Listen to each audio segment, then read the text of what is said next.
Informativos de Jurisprudência número 716, publicados em 8 de novembro de 2021. Para receber sempre nossos vídeos, se inscreva no canal Áudio Juris, ative o sininho e curta todo o conteúdo atualizado. Bons estudos!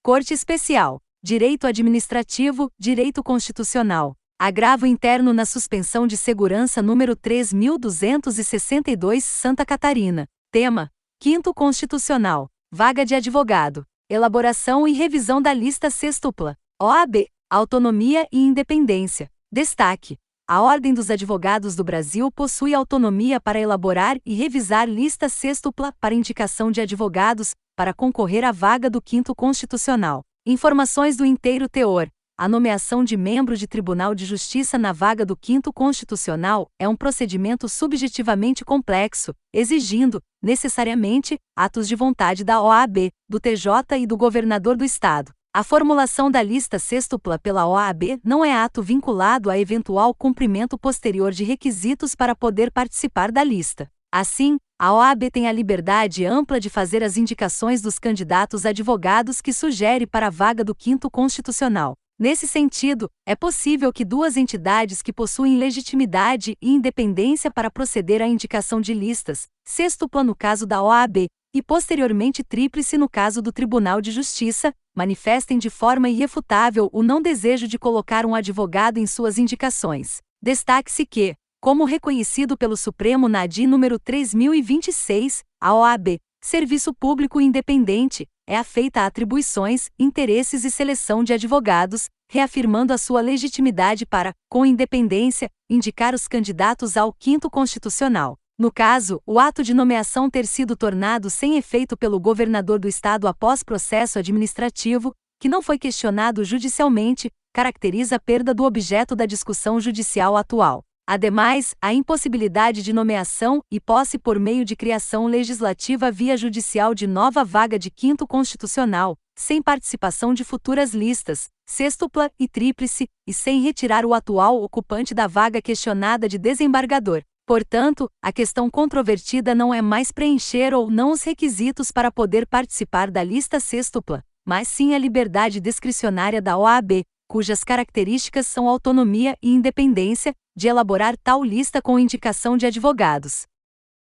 Primeira seção. Direito Administrativo. MS 27.227, DF. Tema: Processo Administrativo. Reversão de anistia de militar. Notificação por edital. Prejuízo para exercício da ampla defesa. Nulidade reconhecida. Destaque: em processo administrativo, a notificação por edital reserva-se exclusivamente para as hipóteses de a. Interessado indeterminado, b. Interessado desconhecido, ou c. Interessado com domicílio indefinido. Informações do inteiro teor. Discute-se a validade de ato administrativo ministerial que determinou a anulação de anterior portaria, por meio da qual se havia declarado a condição de anistiado político do impetrante, ex-cabo da Aeronáutica. Ao apreciar o tema 839, com repercussão geral, o Supremo Tribunal Federal aprovou o seguinte enunciado: no exercício do seu poder de autotutela, poderá a administração pública rever os atos de concessão de anistia a cabos da Aeronáutica com fundamento na Portaria número 1104 de 1964, quando se comprovar a ausência de ato com motivação exclusivamente política, assegurando-se ao anistiado,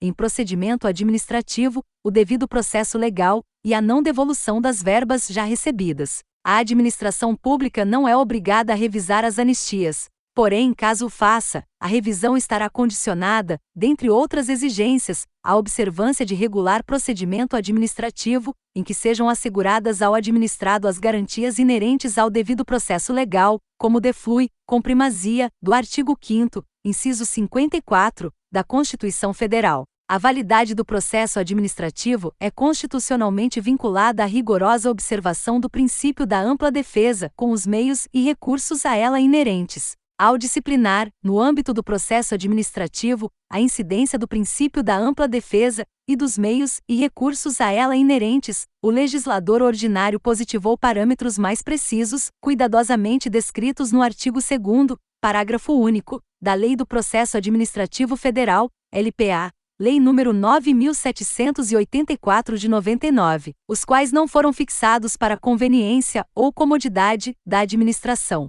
Antes, privilegiaram a garantia dos direitos dos administrados, razão pela qual a notificação que não chega ao conhecimento do cidadão intimado não cumpre, em linha de princípio, a sua função constitucionalmente prevista. Assim, a intimação por via postal só pode ser tida como meio idôneo se alcançar o fim a que se destina, dar, ao interessado, inequívoca ciência da decisão ou da efetivação de diligências. Lei 9.784 de 99, artigo 26. Nas hipóteses em que a tentativa de entrega da notificação pelos Correios é frustrada, cabe à administração buscar outro meio idôneo para provar, nos autos, a certeza da ciência do interessado, reservando-se a publicação oficial, nos termos da lei, tão somente as hipóteses de a. Interessado indeterminado, b. Interessado desconhecido, ou c. Interessado com domicílio indefinido. Direito administrativo, direito financeiro. Embargos de divergência no recurso especial número 1.7499/66 Paraná. Tema: Fundo de Participação dos Municípios. Decisão normativa do TCU. Aumento populacional. Índice do IBGE. Adoção de critérios para o mesmo exercício financeiro. Ilegalidade. Princípio da anualidade. Destaque: não é possível a adoção de novo critério do coeficiente no Fundo de Participação dos Municípios, com aplicação imediata, em meio ao exercício financeiro, mesmo verificado o aumento populacional da municipalidade, em confronto com os dados do IBGE. Informações do inteiro teor. Na ação originária, a municipalidade postulava contra a União, pretendendo discutir os critérios para a fixação do Fundo de Participação dos Municípios, voltando-se contra a decisão normativa de 2006, que teria fixado o respectivo índice para 2007. Sustentava que tal coeficiente não mais poderia ser utilizado para o exercício de 2007,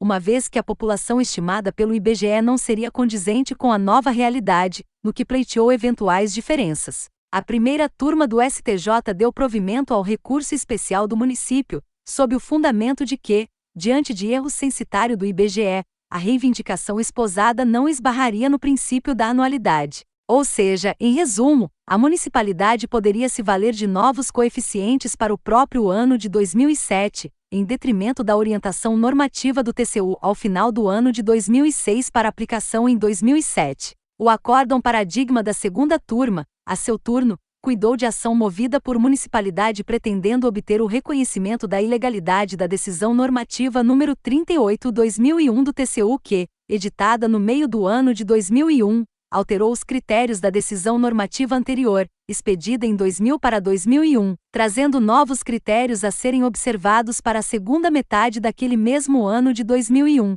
A municipalidade sagrou-se vencedora nas duas instâncias, ressalvando-se a prescrição quinquenal, e ao recurso especial interposto pela União foi negado provimento, sob o principal argumento de que o STJ e STF já entenderam pela ilegalidade da referida decisão normativa, em razão de não ser possível, por ofensa ao princípio da anualidade, a aplicação imediata, em meio ao exercício financeiro, de novos coeficientes individuais de participação no FPM. Em resumo, temos as seguintes situações. A ação originária deste feito pretendia a adoção de novos parâmetros, dentro do mesmo exercício de 2007, enquanto que a do acórdão paradigma voltava-se contra a fixação de novos parâmetros, pela União, no meio do ano, para utilização no mesmo exercício. Nesse panorama, em linhas gerais, quer por um objetivo ou por outro, e independentemente da natureza das ações e consequente forma de pagamento de eventual diferença encontrada, as duas ações discutem, ao final,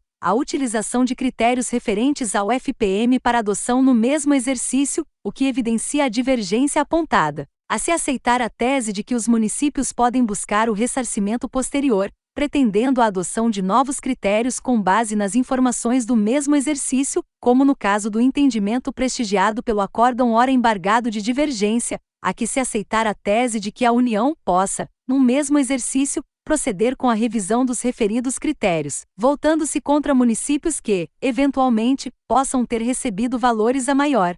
Desse modo, deve prevalecer o entendimento prestigiado pela segunda turma, seguindo precedentes desta Corte e do STF em relação à matéria, no sentido da ilegalidade da decisão normativa número 38/2001 do TCU. há o fundamento de que não é possível, por ofensa ao princípio da anualidade, a aplicação imediata, em meio ao exercício financeiro, de novos coeficientes individuais de participação no FPM.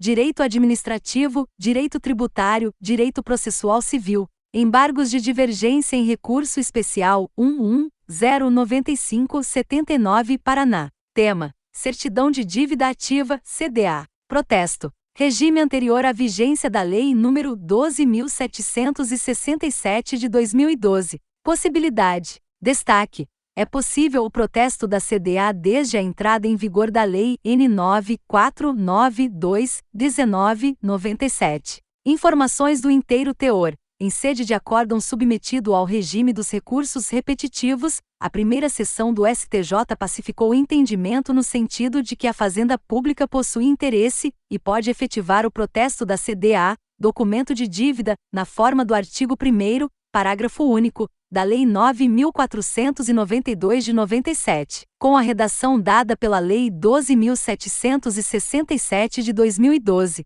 No caso, o protesto da CDA ocorreu antes da vigência da Lei 12.767 de 2012, razão pela qual não se aplica a tese jurídica acima mencionada. Não obstante, em reiterados julgados, a segunda turma do STJ tem reconhecido a possibilidade de protesto da CDA desde a entrada em vigor da Lei 9.492 de 97, entendendo que a Lei 12.767 de 2012 veio reforçar essa possibilidade, tratando-se de norma meramente interpretativa. Frise-se que essa linha de entendimento coaduna-se com os fundamentos adotados no RESP 1686659-SP.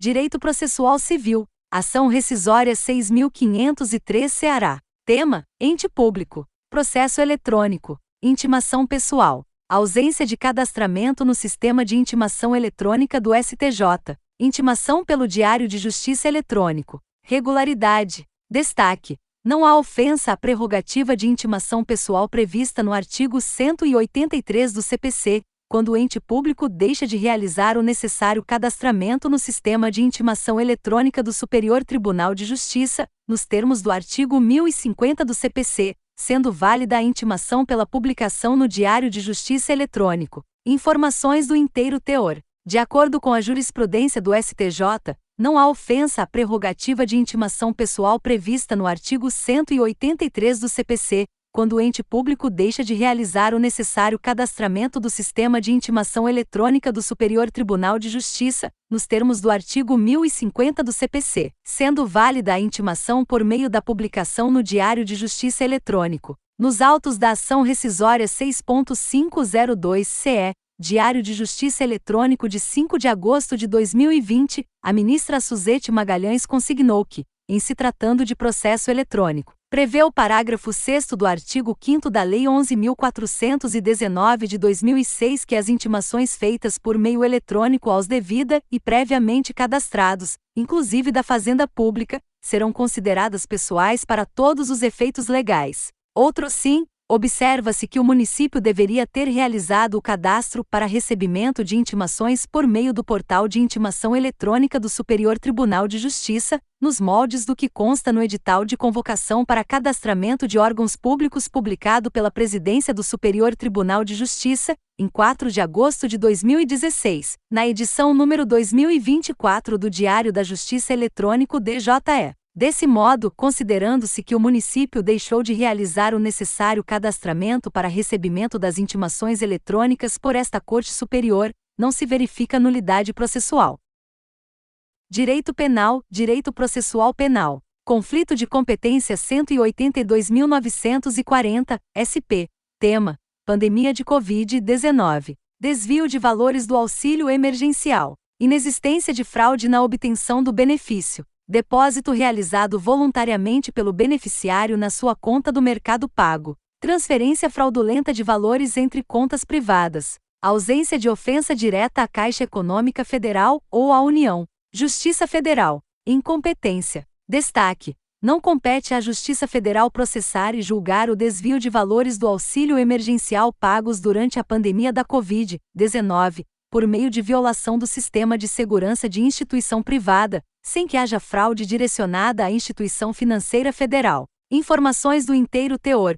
O núcleo da controvérsia consiste em definir o juízo competente no âmbito de inquérito policial instaurado para investigar conduta de desvio de valores relativos ao auxílio emergencial pago durante a pandemia do Covid-19. No caso concreto, não se identificou ofensa direta à Caixa Econômica Federal ou à União, uma vez que não houve qualquer notícia de que a beneficiária tenha empregado fraude. Em outras palavras, houve ingresso lícito no programa referente ao auxílio emergencial e transferência lícita da conta da Caixa Econômica Federal para a conta do Mercado Pago, ambas de titularidade da beneficiária do auxílio. Por outro lado, o procedimento investigatório revela transferência fraudulenta de valores entre contas do Mercado Pago de titularidade da vítima e do agente delituoso, ou seja, a vítima não foi induzida a erro e tampouco entregou espontaneamente o numerário, de tal forma que o atual estágio das investigações indica suposta prática de furto mediante fraude.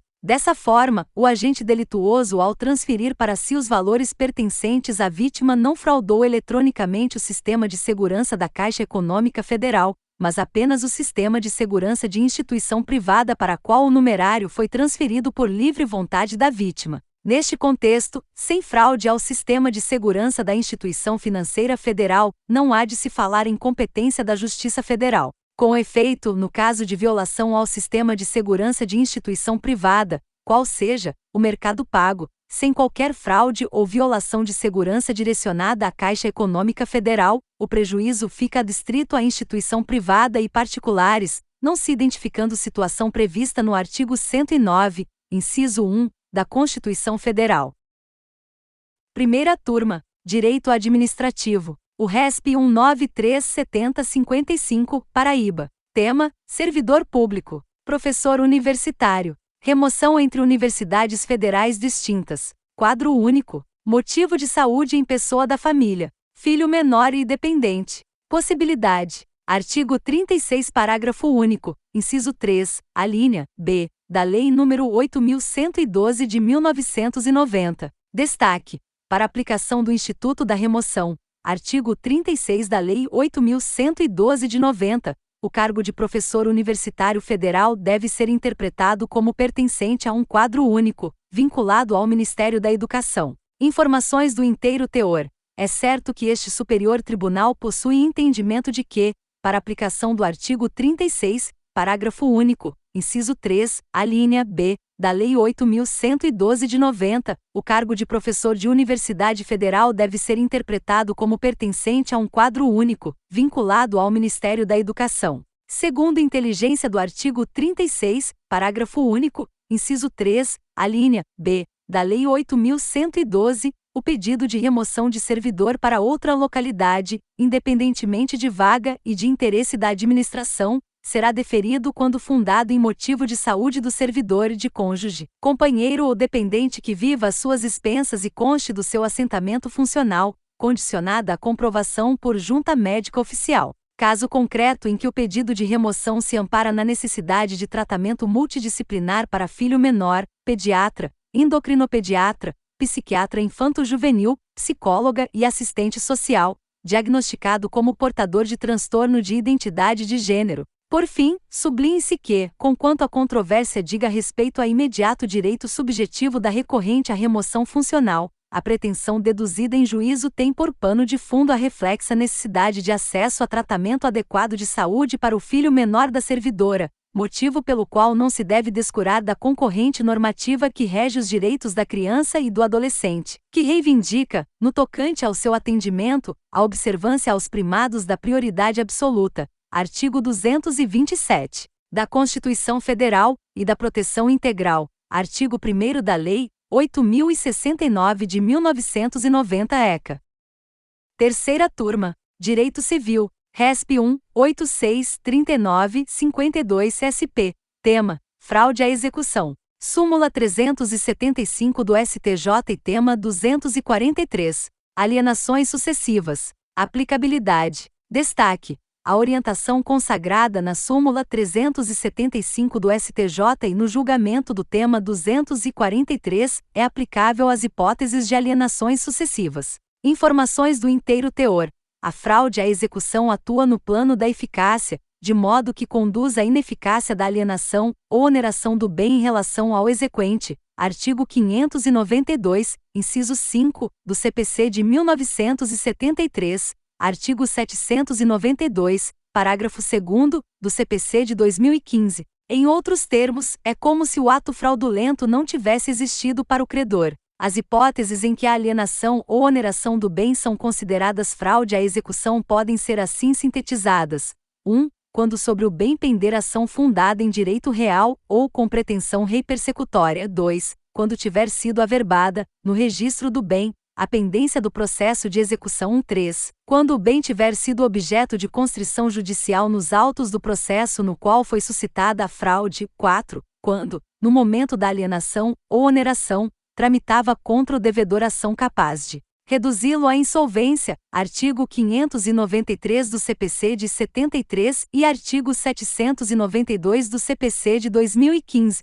Esta Corte tem entendimento sedimentado no sentido de que a inscrição da penhora no registro do bem não constitui elemento integrativo do ato, mas sim requisito de eficácia perante terceiros. Por essa razão, o prévio registro da penhora do bem constrito gera presunção absoluta de conhecimento para terceiros e, portanto, de fraude à execução caso o bem seja alienado ou onerado após a averbação. Artigo 659, parágrafo 4º, do CPC de 73, artigo 844 do CPC de 2015. Presunção essa que também é aplicável à hipótese na qual o credor providenciou a averbação, à margem do registro, da pendência de ação de execução. Artigo 615, a parágrafo 3º, do CPC de 73, artigo 828, parágrafo 4º, do CPC de 2015. Por outro lado, se o bem se sujeitar a registro e a penhora ou a ação de execução não tiver sido averbada no respectivo registro, tal circunstância não obsta, prima facie, o reconhecimento da fraude à execução. Nesse caso, entretanto, caberá ao credor comprovar a má-fé do terceiro, vale dizer, de que o adquirente tinha conhecimento acerca da pendência do processo. Essa orientação é consolidada na jurisprudência deste Tribunal Superior e está cristalizada na súmula 375 do STJ e no julgamento do tema 243. Desse modo, são pressupostos genéricos da fraude à execução: 1. Processo judicial em curso em face do devedor executado. 2. Registro, na matrícula do bem, da penhora ou outro ato de constrição judicial, ou averbação premonitória ou, então, prova da má-fé do terceiro adquirente. Em caso de alienações sucessivas, inicialmente, é notório que não se exige a pendência de processo em face do alienante do qual o atual proprietário adquiriu o imóvel. Tal exigência, em atenção aos ditames legais, artigo 593 do CPC de 73 e artigo 792 do CPC de 2015, deve ser observada exclusivamente em relação ao devedor que figura no polo passivo da ação de conhecimento ou de execução. É dizer, a litispendência é pressuposto a ser analisado exclusivamente com relação àquele que tem relação jurídica com o credor. No que concerne ao requisito do registro da penhora ou da pendência de ação, ou, então, da má-fé do adquirente, de acordo com os diversos precedentes já analisados por esta Corte e que, inclusive, embasaram a edição da súmula 375 do STJ, e com a doutrina especializada, o reconhecimento da ineficácia da alienação originária, porque realizada em fraude à execução, não contamina automaticamente as alienações posteriores. Nessas situações, existindo o registro da ação ou da penhora à margem da matrícula do bem imóvel alienado a terceiro, haverá presunção absoluta do conhecimento do adquirente sucessivo e, portanto, da ocorrência de fraude. Diversamente, se inexistente o registro do ato constritivo ou da ação,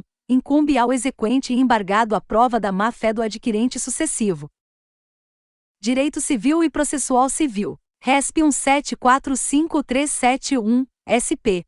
Tema: Honorários advocatícios. Ação de arbitramento ajuizada por herdeiros. Saizine. Prescrição. Termo inicial. Falecimento do advogado. Descabimento. Revogação ou renúncia do mandato. Regra especial. Art. 25, inciso 5, da Lei nº 8.906 de 1994. Destaque: o termo inicial da prescrição da pretensão dos herdeiros ao arbitramento dos honorários advocatícios não pagos ao de cujos que renunciar ao mandato, conta-se da data da renúncia ou revogação. Informações do inteiro teor. Inicialmente anota-se que, se advogado falecido manteve exclusiva relação jurídica de serviços advocatícios com o cliente de quem se pretende cobrar os honorários, o fato de a ação ter sido ajuizada posteriormente ao seu falecimento pelos seus herdeiros não transforma a pretensão própria do advogado em pretensão própria dos herdeiros, uma vez que também as pretensões são transmissíveis com a morte pela saisine. Fixada tal premissa, a premissa de que os herdeiros não deduzem pretensão própria ao pleitear os honorários advocatícios, descabe estabelecer, como termo inicial da prescrição, a data do falecimento do advogado que prestou os serviços advocatícios ao cliente, especialmente quando houver revogação ou renúncia ao mandato, como na hipótese, nos exatos termos do artigo 25, inciso 5, da Lei 8.906 de 94, prescreve em 5 anos a ação de cobrança de honorários de advogado, contado o prazo da renúncia ou revogação do mandato. Direito Civil e Processual Civil. RESP 1745371, SP. Tema: Honorários advocatícios. Ação de arbitramento ajuizada por herdeiros. Saisine. Prescrição. Prazo quinquenal. Art. 25 da Lei nº 8.906 de 1994 combinado com o artigo 206, parágrafo 5º, inciso 2, do Código Civil. Destaque: aplica-se o prazo prescricional quinquenal à pretensão dos herdeiros do advogado ao arbitramento dos honorários advocatícios a ele devidos. Informações do inteiro teor. Com o falecimento do advogado que atuou na causa, transmitiram-se aos seus herdeiros, em virtude da saisine, não apenas os bens de propriedade do falecido, mas também os direitos, as ações e até mesmo as pretensões que poderiam ter sido exercitadas pelo falecido em vida, mas que eventualmente não o foram. Assim, verifica-se que os herdeiros não deduzem pretensão própria na ação de arbitramento de honorários, pois, repise-se, não mantiveram nenhuma relação jurídica de direito material com o cliente que justificasse a remuneração, mas, ao revés, deduzem a pretensão do falecido que lhes fora transmitida em razão do evento morte, que se funda justamente naquela relação jurídica de prestação de serviços advocatícios, relação advogado-cliente, mantida por seu pai e alegadamente inadimplida. Admitir que os herdeiros possuiriam uma pretensão própria de arbitramento de honorários em razão dos serviços prestados por seu pai, a ser exercitável apenas a partir de seu falecimento e sujeita à prescrição decenal, geraria a insustentável situação de que o mesmo fato, inadimplemento de honorários, seria regulado por duas prescrições distintas, 0,5 anos, se exercida pelo pai, e 10 anos, se exercida pelo herdeiro, e, inclusive, duas prescrições quase sucessivas e variáveis. Com efeito, se o advogado, por hipótese, falecesse faltando apenas um dia para a implementação do prazo prescricional quinquenal, a adoção dessa tese conduziria à conclusão de que seus herdeiros poderiam pedir o arbitramento dos mesmíssimos honorários em mais 10 anos contados de seu falecimento, o que geraria um prazo prescricional de quase 15 anos, que não possui respaldo pela legislação civil codificada.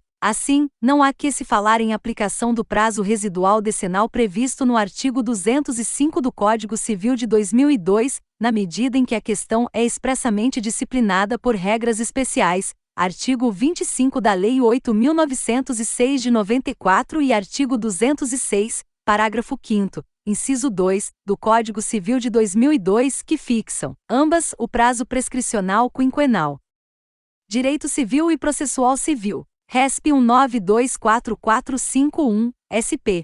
Tema: Sucessão definitiva. Requisitos. Artigo 38 do Código Civil. 5 anos de ausência. Pessoa com 80 anos ou mais. Sucessão provisória. Condição: desnecessidade. Destaque: é dispensável a abertura da sucessão provisória, quando presentes os requisitos da sucessão definitiva previstos no artigo 38 do Código Civil. Informações do inteiro teor. De início, anote-se que encontra respaldo em abalizada doutrina a compreensão a respeito do artigo 38 do Código Civil de 2002, assim como do artigo 37 do mesmo diploma legal, no sentido de que a regra aplica-se apenas nas hipóteses de conversão da sucessão provisória em definitiva, de modo que a existência daquela seria sempre um pressuposto desta. Todavia, essa não é a melhor interpretação do conjunto de dispositivos legais que regem a matéria, devendo ser fixado o entendimento de que apenas a regra do artigo 37 do Código Civil de 2002 pressupõe a existência da sucessão provisória como condição para a abertura da sucessão definitiva,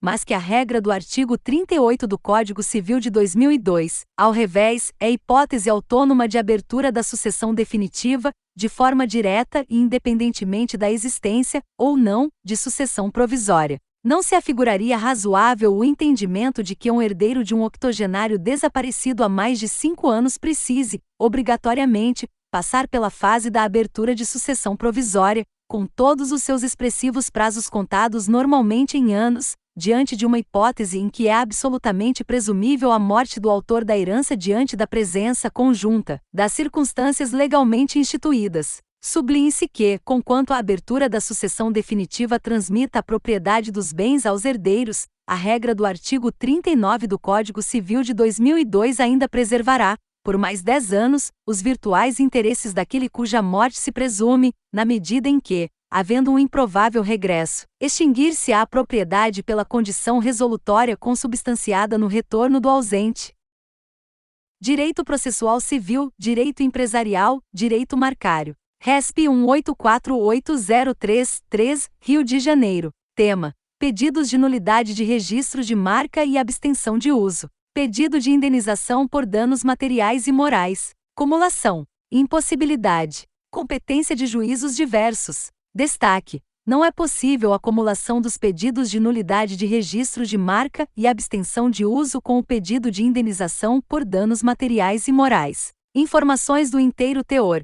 O artigo 173 da Lei de Propriedade Industrial LPI expressamente autoriza a acumulação do pedido de nulidade com o pedido de abstenção do uso da marca, que pode ser requerido inclusive liminarmente. No entanto, a LPI não trata da possibilidade de se cumular, na ação de nulidade, o pedido de indenização, que, a rigor, não decorre da nulidade do registro em si, mas, sim, de eventual uso indevido da marca anterior. Nos termos do artigo 327, parágrafo 1º, do CPC de 2015, a acumulação de ações apenas se mostra possível quando, além de compatíveis entre si os pedidos e de adequado procedimento, for competente para deles conhecer o mesmo juízo. No caso, porém, enquanto a ação de indenização por danos morais e materiais decorrentes de infração de marca é de competência da Justiça Estadual, a ação de nulidade de registro de marca deve tramitar perante a Justiça Federal, conforme exigido pelo artigo 175 da LPI,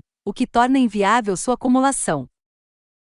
Quarta turma. Direito Processual Civil. RESP 1835998-RS. Tema: condomínio. Execução de título extrajudicial. Contribuições ordinárias ou extraordinárias. Inclusão de prestações vincendas no débito exequendo. Prestações homogêneas, contínuas e da mesma natureza. Possibilidade. Destaque: é possível a inclusão de parcelas vincendas na execução de título extrajudicial de contribuições ordinárias ou extraordinárias de condomínio edilício, desde que homogêneas, contínuas e da mesma natureza. Informações do inteiro teor. Após o advento do CPC de 2015, o crédito, referente às contribuições ordinárias ou extraordinárias de condomínio edilício, previstas na respectiva convenção ou aprovadas em Assembleia Geral, desde que documentalmente comprovadas, passou a ser expressamente considerado como título executivo extrajudicial, nos termos do artigo 784, inciso 10. Nesses termos, com a comprovação dos requisitos do título executivo extrajudicial, mostra-se possível a inclusão, na execução, das parcelas vincendas no débito exequendo, até o cumprimento integral da obrigação do curso do processo, diante da exegese do artigo 323 do CPC de 2015, aplicável subsidiariamente ao processo de execução, conforme artigos 318 e 771, parágrafo único, do CPC de 2015. Somado a isso, estabelece o artigo 780 do CPC de 2015 que o exequente poderá cumular várias execuções, ainda que fundadas em títulos diferentes, quando o executado for o mesmo e desde que para todas elas seja competente o mesmo juízo e idêntico o procedimento. Em verdade, tal posicionamento imprime concretude aos princípios da efetividade e da economia processual, evitando o ajuizamento de novas execuções com base em uma mesma relação jurídica obrigacional. No entanto, apenas as prestações homogêneas, contínuas e da mesma natureza comportam essa inclusão automática na execução. Assim, em havendo modificação da natureza da prestação ou da sua homogeneidade, bem como de eventual ampliação do ato constritivo dela decorrente, deverá ser oportunizado ao devedor o direito de se defender, por meio de embargos, em relação a esse acréscimo e limitado ao referido conteúdo.